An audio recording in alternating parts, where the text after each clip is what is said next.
வருகிற 12/5/2025 நம்மளுடைய விழுப்புரம் புதிய பஸ் நிலையம் இருக்கிற தளபதி திடல் கிட்ட மாலை 6 மணிலிருந்து 9 மணி வரைக்கும் மிஸ் கூவாகத்தினுடைய இறுதி சுற்றும், அதே நாள் காலையில 9 இருந்து மதியம் 1 மணி வரைக்கும் முதல் 2ஆம் சுற்று மிஸ் கூவாகம் நிகழ்ச்சி வந்து KK ரோட்ல இருக்கிற ஆஞ்சநேயா ஹால்ல நடைபெற இருக்கு. இதுக்கு பல்வேறு அரசியல் பிரமுகர்கள், திரை நட்சத்திரங்கள் மற்றும் அரசு அதிகாரிகள் எல்லா தரப்புல இருந்தும் கலந்துக்கிறாங்க.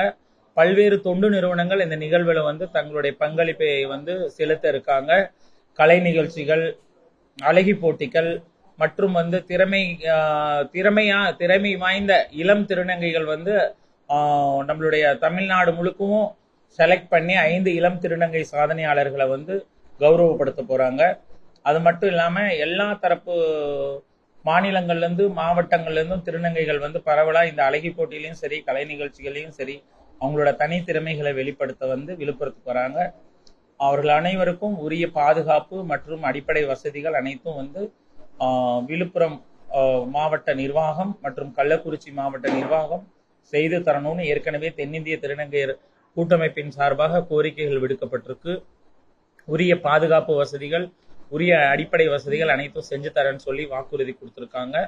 இந்த வருடத்தினுடைய மிக முக்கியமான கோரிக்கை என்னன்னா, தென்னிந்திய திருநங்கையர் கூட்டமைப்பின் சார்பாக தமிழக அரசு கூடிய விரைவில் திருநங்கைகளுக்கான தனி கொள்கையை வரையறை செய்து அறிவிக்க வேண்டும். அதை கொண்டு வர வேண்டும், நடைமுறைக்கு கொண்டு வர வேண்டும் என்கிறதான் இந்த வருஷத்தினுடைய தென்னிந்திய திருநங்கையர் கூட்டமைப்பின் சார்பாக நாங்கள் இந்த கூவாகம் நிகழ்வினை ஒட்டி கோரிக்கையாக வெளிப்படுத்துகிறோம். கோயில்ல இன்னும் பல வருட காலங்களா அந்த அடிப்படை வசதிகள் இல்லாமையே இருக்கு.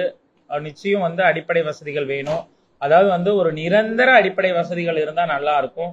அந்த திருவிழாவுக்காக 3 நாளைக்காக ஒரு தற்காலிக தங்கும் இடம், தற்காலிக நிழற்கூடம், தற்காலிக அந்த டெம்பரவரி பாத்ரூம்ஸ், டாய்லெட்ஸ் இதெல்லாம் வைக்கிறாங்க.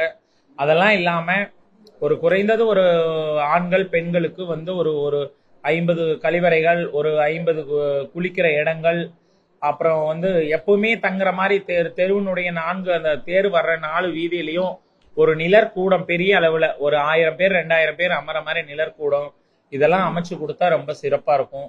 இது நாங்க பல வருட கோரிக்கையா வைக்கிறோம். பட் இந்து அறநிலையத்துறையும் கண்டுக்கல, ஏற்கனவே இருந்த அரசுகளும் கண்டுக்கல. இப்ப இருக்கிற அரசும் இதை எடுத்து செஞ்சா ரொம்ப சிறப்பா இருக்கும் அப்படிங்கிறது எங்களோட கோரிக்கை. செய்திகளை உடனுக்குடனும் துல்லியமாகவும் தெரிந்து கொள்ள சப்ஸ்கிரைப் பண்ணுங்க.